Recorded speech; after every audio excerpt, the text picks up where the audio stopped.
Is your VPN showing connection failed or taking too long to connect?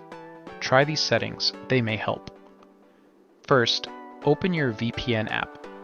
Tap the menu icon in the top left corner, then open Settings. Scroll down and find Protocol.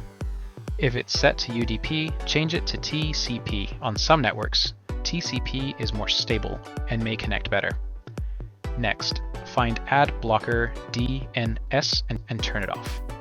If this feature is causing issues on your network, disabling it may improve the connection.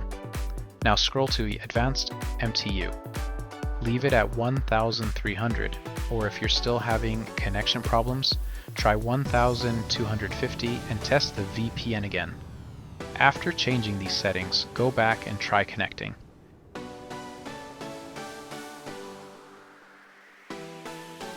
If it still doesn't work, the VPN server may be busy or temporarily unavailable, so try a different server or wait a few minutes. Follow for more VPN tips, Android tricks, and troubleshooting videos.